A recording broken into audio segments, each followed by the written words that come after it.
bigger issue than net neutrality? Explain that briefly. What is so important is net neutrality ensures that every bit, every 1 and 0 that goes to anyone's computer on the internet is treated equally. We lose net neutrality, and we saw a glimpse of this now with Netflix signing that deal.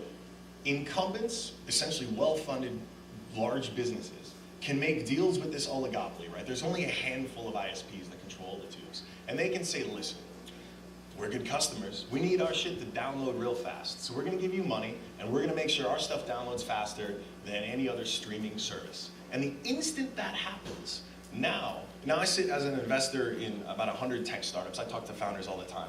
A founder comes to me now and she says, I'm gonna build the next Netflix. Now I'm a Netflix shareholder, but I want there to be a next Netflix. I want there to be something better. That's the foundation of capitalism. Like, competition is great, but she's not necessarily gonna be able to succeed now because her 1s and 0s are gonna be downloaded way slower. And she's gonna lose, not because of the merit of her idea, but because the incumbent was able to buy an advantage. And that's just one example of many. And the reason the internet has worked, the reason it's been such a successful global network is because all those 1s and 0s are treated equally. That's how Steve and I can start something from a little apartment that now has more traffic than the New York Times. That's how so many even bigger inventions, Canadians, that's how so many bigger inventions are gonna come to fruition.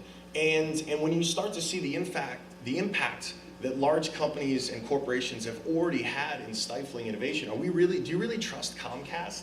Do you really trust Time Warner? Wait, is that the same company now, right? Like, probably, yeah. No. And the FCC has a role. President Obama, to his credit, has spoken for net neutrality. He was campaigning on it. He speaks on it now. I believe the people of the FCC are going to do the right thing. We just need to convince them, which is why you guys are all going to email the FCC. Seriously, email Tom Wheeler. Yeah, May 15th, they're meeting to discuss this, and I appreciate the rallying you've been doing, and the Reddit community has always been a big part of the net neutrality debate and getting people, the SOPA, PIPA. Sure. Yeah, I mean, it was a part of it. I mean, here's what's crazy, right? There are 8 million people in New York.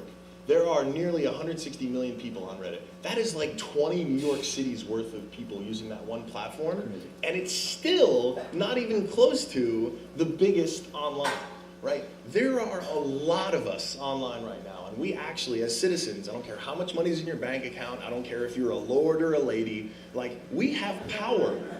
I guess we probably did away with that, right? That's why we had that revolution. But like, landlord, you got a landlord over here.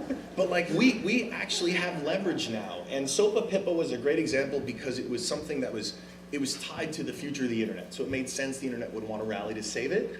But there are going to be so many more organizations, so many more activists, so many more groups that are going to be able to take advantage of this amazing platform. And I'm happy SOPA PIPA was an example because we defeated like $98 million in lobbying from Hollywood. And I hope net neutrality is another example, but I hope we can see even more. And look, you brought up Sterling earlier.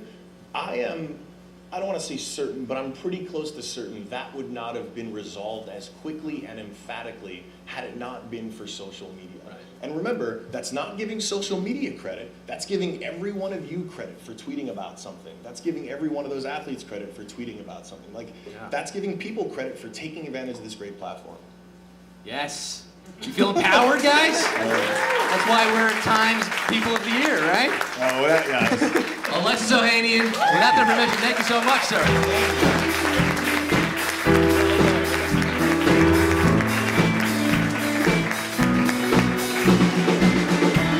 Oh boy, you see, you learned something too, folks.